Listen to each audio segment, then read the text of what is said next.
छाए हो बादल काले, आ चाहे पाँव में पड़ जाए छाले, कि चाहे छाए हो बादल काले, आ चाहे पाँव में पड़ जाए छाले, कि चल रे कंवरिया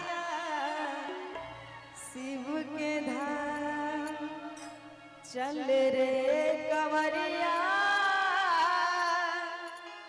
शिव के धाम, चल रे कंवरिया शिव के धाम। आइएगा म्यूजिक से भैया, ताली हो जाए, जोरदार ताली। जय हो, क्या बात जी।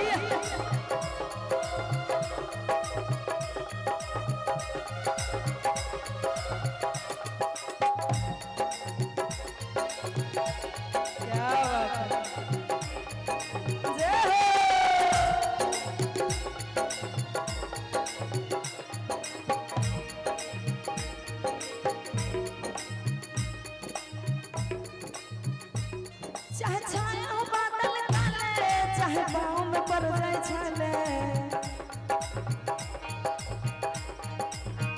चाहे छाए हो बादल काले, चाहे पाँव में पड़ जाए छाले, चाहे छाए हो बादल काले, चाहे पाँव में पड़ जाए छाले, चल रे कंवरिया शिव के धाम, चल रे कंवरिया शिव के धाम, चल रे कंवरिया शिव के धाम, चल रे कंवरिया शिव के धाम।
बोले शंकर भगवान की, मैया पार्वती की।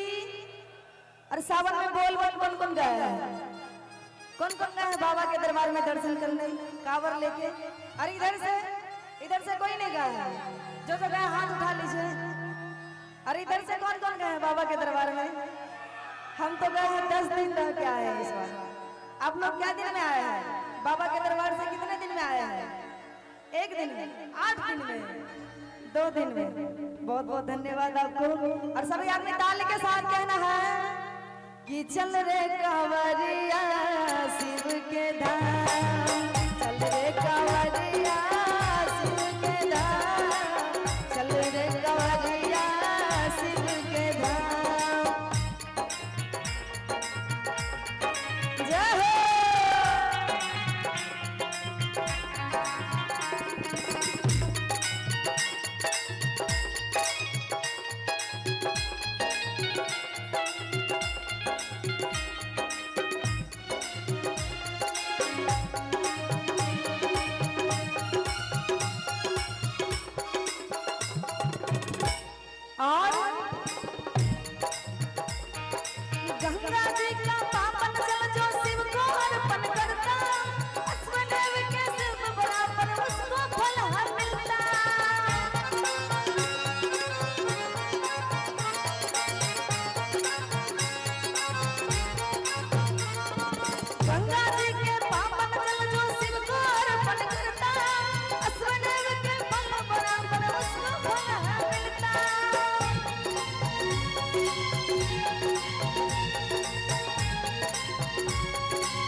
लीजिए और अंतिम बार है, एकदम झूमना है सबको, इधर से भी हाथों को ऊपर कीजिए। पहले बाबा के दरबार में कोई कंजूसी नहीं होना चाहिए।